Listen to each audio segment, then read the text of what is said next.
Terus di situ ada Ananias. Ananias itu kan seorang penjahat toh. Masa seorang rasul diakui sebagai rasul disaksikan seorang penjahat, Bang? Beda lagi. Nah, Pak Ustadz lihat di ayat 15. Beginilah firman Tuhan kepadanya. Pergilah sebab orang ini adalah alat pilihan bagiku untuk memberitakan namaku. Nah, itu Alat pilihan. ya kan? Ya, Di mana di situ dikatakan secara letterlet gitu, secara spesifik bahwa Pak Yesus mengangkat Paulus itu adalah rasul.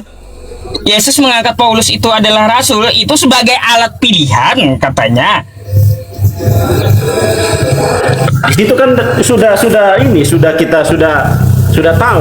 tahu bahwa tetapi firman Tuhan datang kepadanya, pergilah sebab orang ini adalah pilihan bagiku untuk memberitakan namaku kepada bangsa-bangsa lain dan raja-raja orang. Nah, itu dia. Dari situ kita sudah dapat. Nah, jadi sesuai dengan tema itu Pak Ustadz. Jadi Paulus itu bukan ini teman-teman juga mendengar ya. Jadi Paulus itu bukan karena dia pintar atau karena dia apa, tapi dia mengalami itu sendiri. Dia mengalami apa yang dia lihat, apa yang didengar dari Yesus, itulah yang dia keluarkan Pak Ustadz. Nah, selama ini Bang, nah memang gini. kalau Pak Ustadz juga membangun suatu statement bahwa memang benar-benar ajaran agamanya Pak Ustadz itu benar, pasti juga kita anggap salah gitu. Nah, begitu juga dengan saya. Nah, ketika saya menjelaskan ke Pak Ustadz juga mungkin kurang puas. Nah, karena memang Pak Ustadz tidak memahami di dalamnya. Ini contoh sederhana Pak Ustadz. Pak Ustadz ada di dalam suatu ruangan yang pertama-tama itu Pak Ustadz itu nggak suka ruangan itu wanginya. Tapi karena Pak Ustadz ada di dalam, sudah nyaman, lama-lama Pak Ustadz sudah biasa gitu. Nah, oke, saya tanggapi ya. Saya tanggapi Bang. Ya, gini Bang. Saya pikir tadi ya di situ Yesus mengatakan, "Hai Paulus, kau kuangkat jadi rasul." Rupa-rupanya alat pilihan tidak ada di situ mengatakan sebagai rasul. Alat pilihan ini bisa nabi, ya, bisa juga orang yang taat gitu. Bukan cuma rasul saja. Terus juga di kisah para rasul 9 ini, kalau kita baca satu perikop, di sini hanya pengakuan dari Paulus saja. Di situ pengakuan dari Paulus karena Paulus yang menulis dari kitab Lukas, kan dia ngambilnya tentang kisah para rasul ini, tulisan Paulus ini. Terus di situ ada Ananias. Ananias itu kan seorang penjahat toh. Masa seorang rasul diakui sebagai rasul disaksikan seorang penjahat, Bang? beda lagi itu, Iya, Pak. mana ada seorang rasul dari kalangan penjahat. Macam mana Bang ini? Itu menurut pikiran Pak Ustadz, tapi yang saya baca, yang saya tahu, menurut urutan peristiwanya itu bukan seperti itu Pak Ustadz. Nah, itu dia. Loh. Coba secara eksplisit ada nggak Yesus mengatakan Paulus ku angkat jadi rasul? Kok tiba-tiba jadi rasul? Seharusnya jadi rasul itu Bang, ya itu silsilah atau nasabnya itu jelas gitu loh. Nasabnya jelas. Coba kalau kita lihat rasul-rasul yang lain ya, itu ada nama orang tuanya, jelas dia dari keturunan siapa, kan gitu. Lah, kalau Paulus siapa ayahnya siapa? Rasul dari mana ayahnya aja nggak ketahuan gitu loh. Aduh. Adakah seorang rasul diangkat ya disaksikan oleh penjahat? Ini rasul macam apa diangkat dari kesaksian penjahat gitu loh. Ananias itu teman-teman seorang penjahat. Ya, masa seorang rasul diakui seorang penjahat? Heran saya. Mana orangnya? Oh. Bentar Pak Ustadz, kok HP saya lagi jadi ngelek ya?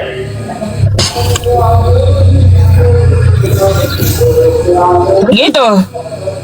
Coba rasul mana yang diangkat sebelum-sebelumnya yang diakui oleh penjahat, Bang? Nah, jadi kalau cara pandang seperti itu Pak Ustadz, saya kira ya itu menurut Pak Ustadz sendiri, apa yang Pak Ustadz pikirkan di dalam pikiran Pak Ustadz itu pandangan sendiri. Tapi kalau menurut pandangan kami orang Kristen, itu tidak seperti itu Ustadz. Jadi gini Pak Ustadz, jadi kalau menurut pemikiran Pak Ustadz begitu, ya itu saya katakan tadi, itu menurut pandangannya Pak Ustadz. Kita masing-masing punya pandangan sendiri. Nah, jadi kalau kita mau mencari siapa yang salah, siapa yang benar, siapa yang salah, siapa yang benar, itu nggak akan selesai Pak Ustadz. Ini perdebatan bertahun-tahun Pak Ustadz. Jadi begini Pak Ustadz. Jadi supaya kita nggak salah paham, ini apa ini? Supaya kita nggak salah paham.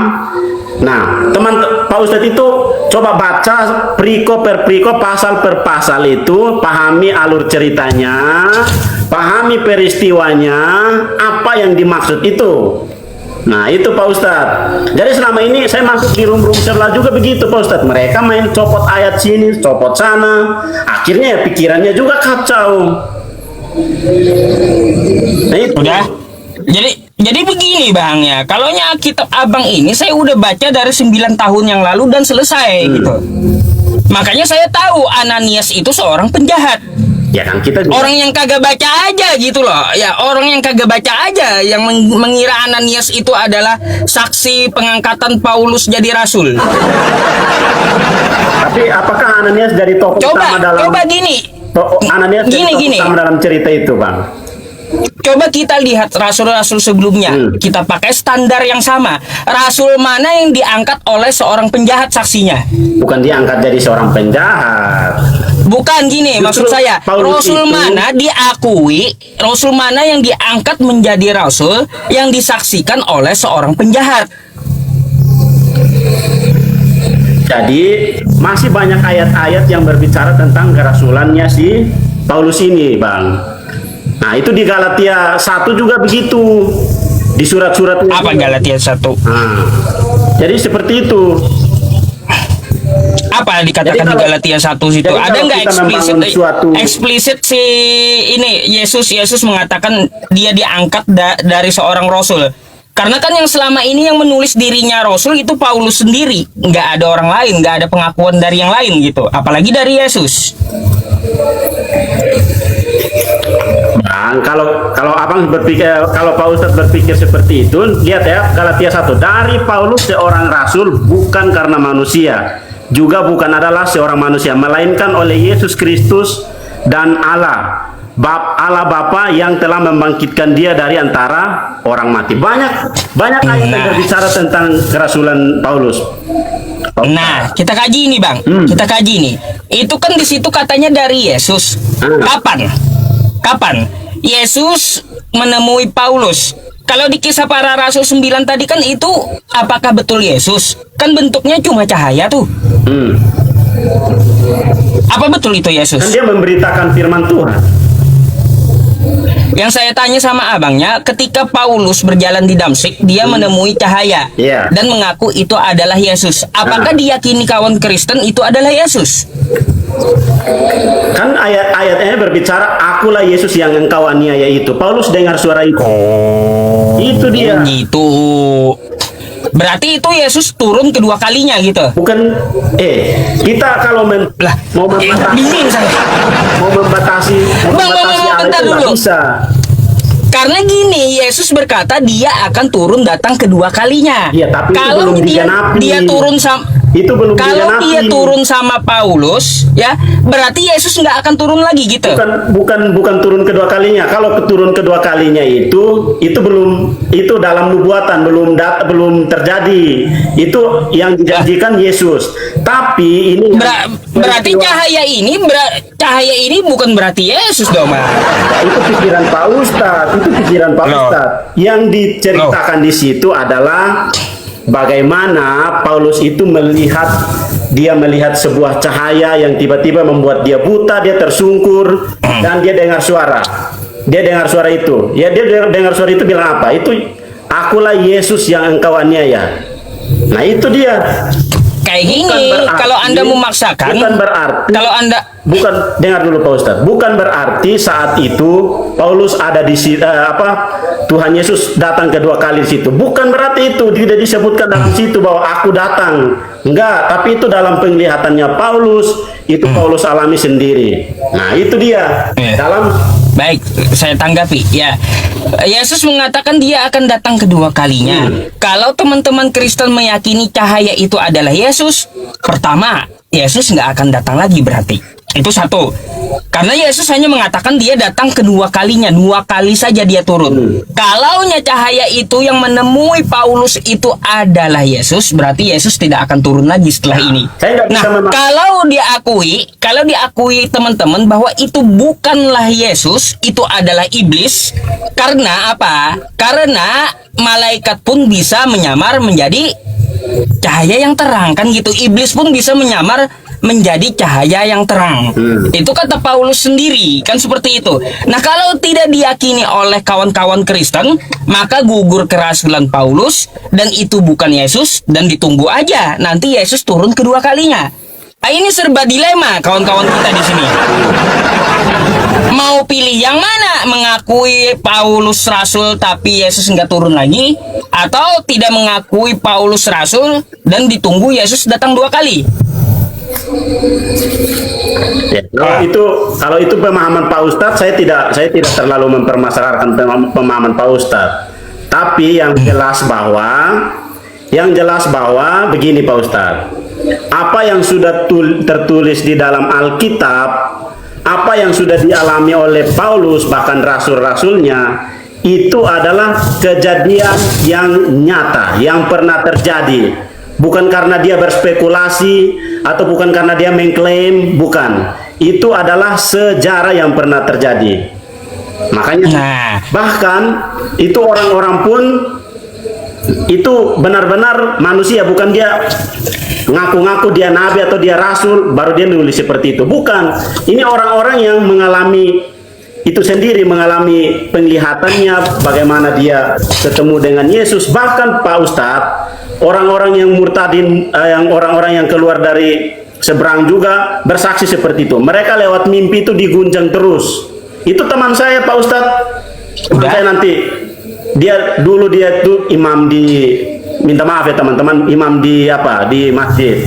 Tapi tiap malam dia mimpi terus, Akhirnya dia masuk. Dia bilang, nah itu masing-masing dengan pengalamannya sendiri Pak Ustadz. Jadi kita nggak bisa menggunakan pikiran kita sendiri. Kalau pengalaman seperti itu jelas dustanya. Karena apa? Nah, sekali lagi itu perlu menurut dicatat. Itu menurut Pak Ustadz. Bukan menurut saya.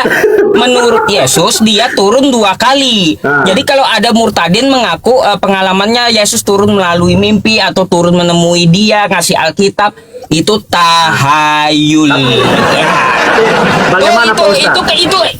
Itu kan tanggapan saya mengikuti apa yang dikatakan oleh Yesus, kan kayak gitu.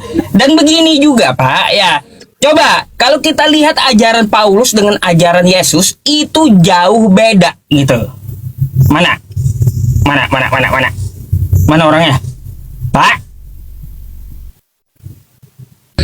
Halo? Ya, jangan dijeda-jeda ya. Saya lagi menjelaskan ke Anda gitu. Ajaran Paulus dengan ajaran Yesus itu jauh beda antara langit dan bumi. Apanya yang beda Pak Ustadz? Apanya yang beda? Nah, nih contoh ya. Dalam Matius 5 nomor 17 sampai 18 kata Yesus, selama langit dan bumi ini ada, satu iota pun atau satu titik pun dari hukum Taurat tidak dapat ditiadakan. Oke? Matius Itu berapa ajaran tadi? Yesus. Matius 5 nomor 17 dan 18. Jadi selama langit dan bumi ini ada, kata Yesus, hukum Taurat itu tidak dapat ditiadakan. Tiba-tiba Paulus mengatakan di Efesus 2 nomor 15. Kata Paulus, hukum Taurat itu batal. Telah dibatalkan oleh Yesus katanya.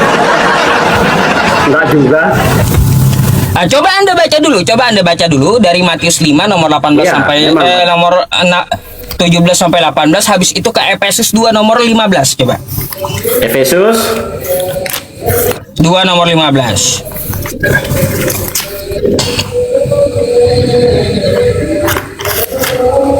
Efesus 2 ayat 15, bahwa waktu itu kamu tanpa Kristus tidak masuk kewargaan Israel dan tidak mendapat bagian dalam ketentuan-ketentuan yang dijanjikan, tanpa pengharapan dan tanpa Allah di dalam dunia. Efesus 2. Ini- Efesus 2 Ini Efesus nomor 2. 15.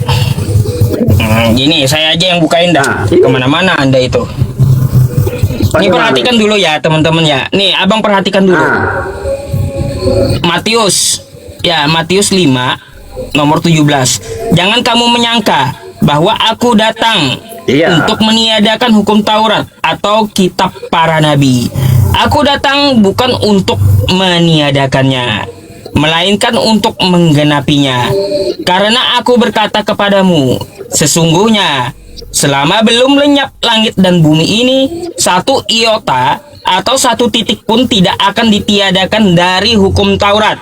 Ingat, sebelum semuanya terjadi. Nah, ini ajaran dari Yesus. Coba kalau kita melihat ajaran dari Paulus nih, ya. Efesus 2, nih nomor 15. Ntar, iklan pula.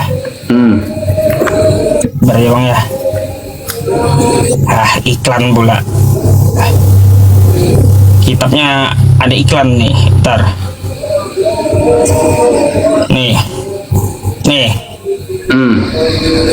Sebab dengan matinya sebagai manusia, ia telah membatalkan hukum Taurat dengan segala perintah dan ketentuannya. Pertanyaan saya bang, kata Paulus ya, Yesus telah membatalkan hukum Taurat. Di manakah Yesus mengatakan telah membatalkan hukum Taurat? Coba di mana? ya. Ini giliran saya ngomong ya Pak Ustadz ya. Iya. Nah, kalau menurut apa yang dikatakan oleh murid-muridnya, Tuhan Yesus di dalam Matius 5 ayat 17 itu, jangan kamu menyangka bahwa aku datang untuk meniadakan hukum Taurat. Nah, artinya Tuhan Yesus dengan itu kan judul prekomnya juga peristiwanya kita baca sampai akhir itu menceritakan bagaimana Yesus datang itu untuk menggenapi hukum Taurat, bukan karena dia datang untuk meniadakan hukum Taurat, tidak, dia datang untuk Ya, betul. menggenapi. Betul. Ah, Betul. menggenapi. Jadi tadi itu saya luruskan yang kalimat itu. Yang kedua tadi di Efesus 2 Efesus 2 ayat 15. Efesus 2 ayat 15. Sebab dengan matinya sebagai manusia, ia telah membatalkan hukum Taurat dengan segala perintah dan ketentuannya untuk menciptakan keduanya menjadi satu baru di dalam dirinya, dan dengan itu mengadakan damai sejahtera. Jadi itu coba lihat dari ayat yang pertama. Karena itu ingatlah bahwa dahulu kamu sebagai orang-orang bukan Yahudi menurut daging. Ayat yang ke-12. Lihat. Bahwa waktu itu kamu tanpa Kristus. Jadi itu Pak Ustadz. Begini Pak Ustadz. Jadi kalau Pak Ustadz hanya baca di ayatnya yang terakhir, itu kan konteksnya beda Pak Ustadz. Maksud Paulus di situ itu mau menjelaskan kepada jemaat-jemaat di Efesus bahwa memang dulu itu kamu orang-orang Yahudi itu hidup di bawah hukum Taurat. Hukum Taurat itu artinya apa Pak Ustadz? Dulu di imamat itu mereka masih pergi menyembah berkurban, bahwa ini harus dosa, bahwa ini tidak. Tapi sekarang makanya baca itu jangan kita terlalu lompat sini lompat sana Pak Ustadz. Jadi kita nggak bakalan mengerti. Saya jelasin ini Pak Ustadz, Bang, nggak akan terima.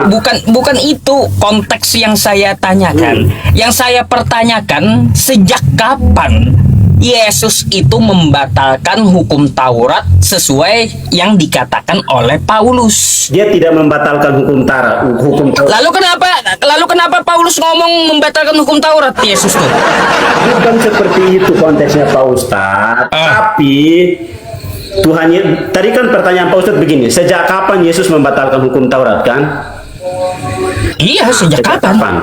Dia datang itu dulu kan tadi saya sudah jelaskan dalam kitab Imamat itu orang-orang membawa korban persembahan untuk mengampuni untuk ampuni dosanya, kesalahannya, dia berbuat ini, dia harus mempersembahkan kurban dulu baru dia dosanya bisa diampuni. Nah, dengan lahirnya Tuhan Yesus itu bukan karena menyediakan itu, tapi ada jembatan untuk kita sampai kepada Allah. Makanya ada ayat yang bilang begini. Ada ayat yang bilang begini. Kamu tidak bisa datang kepada Bapa kalau tidak melalui aku. Nah, itu kan sambung menyambung. Mana jawabannya, Bang? Gini aja, Bang, Anda tunjukkan sama saya secara eksplisit di mana Yesus mengatakan membatalkan hukum Taurat dan ketentuannya sesuai yang dikatakan Paulus. Kata Paulus, dengan matinya ya dia di tiang salib sebagai manusia, ia membatalkan hukum dan segala ketentuan dari Taurat. Sejak kapan Yesus ngomong membatalkan hukum Taurat? Mana?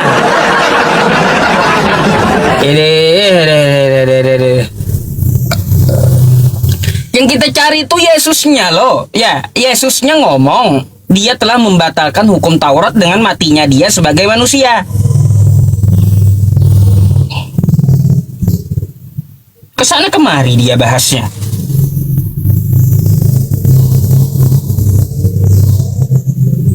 Kebanyakan makan pepaci. Kebanyakan makan pepaci.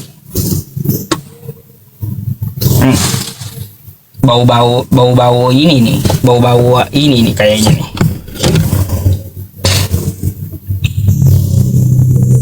Nah, kan? Nah, salah. Nah, bau-baunya kan. Salah nggak?